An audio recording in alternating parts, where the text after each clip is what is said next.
Donc là, pour terminer avec cette partie, ou bien avec ce TP-là, donc ce TP plutôt de la première séance, donc là, cette première séance de TP, et là, le quatrième point. Donc le quatrième point, il concerne des choses qu'on n'a pas encore fait au niveau de ce document, mais qu'on peut les faire, bien sûr, donc si vous avez les connaissances, donc là, de base sur ça.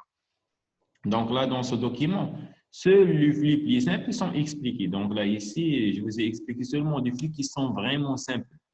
Donc, au niveau de la livraison et au niveau de la réception, soit au niveau fournisseur ou bien au niveau client.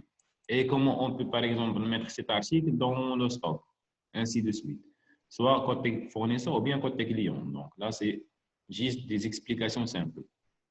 Donc, Odoo, il convient aussi aux entreprises ayant une gestion d'entrepôt avancée. Donc là, lorsqu'on parle d'une gestion qui est avancée ici, on peut faire ça avec l'Odoo. Donc, l'Odoo, il permet de faire n'importe quelle chose. Donc là, ici, par défaut, seules les réceptions et les livraisons sont configurées. Mais qu'est-ce qu'on peut ajouter ici? On peut, par exemple, ajouter ici ou bien activer l'utilisation multi-emplacement et multi-entrepôt. Ça veut dire quoi? Ça veut dire qu'on peut ici même ajouter plutôt gérer les stocks en cours, les stocks en cours entre les différents postes. Donc, avec le domaine. Donc, avec le domaine, on peut gérer les stocks en cours donc, et faire ainsi des transferts internes. Donc, là, on parle au niveau des transferts internes entre les différents postes qui vont, on peut dire, s'intégrer dans un processus de fabrication. Donc, dans un processus de fabrication, il se peut qu'on va avoir plusieurs postes, ou bien donc, dans un atelier de production. Donc, il se peut qu'on va trouver, par exemple, là, plusieurs postes ou bien plusieurs phases.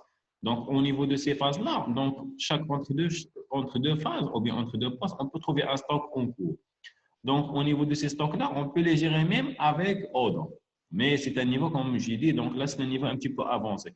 Et donc là, je ne sais pas si vous avez vraiment des connaissances de base sur ça. Donc, bon, comme j'ai dit, au niveau de la séance, donc en présentiel et la séance en ligne du cours, donc au niveau de l'examen, je n'ai pas encore décidé, mais je vais voir. Donc, soit je vais donner ça sous forme de mini-projet. Vous allez réaliser, mais avec des cas qui sont plus délicats, comme ça.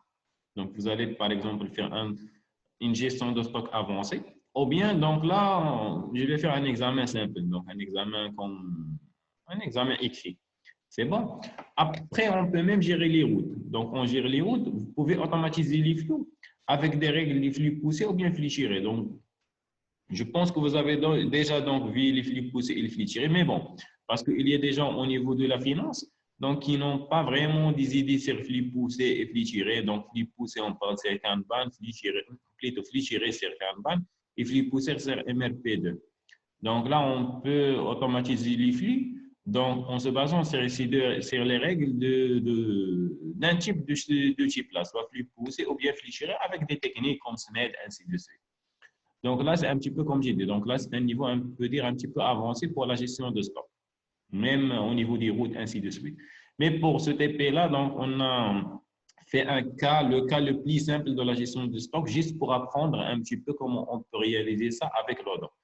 C'est bon, donc je vais attendre vos comptes rendus pour cette séance, donc pour cette séance d'aujourd'hui. Et donc là, la prochaine, Inch'Allah.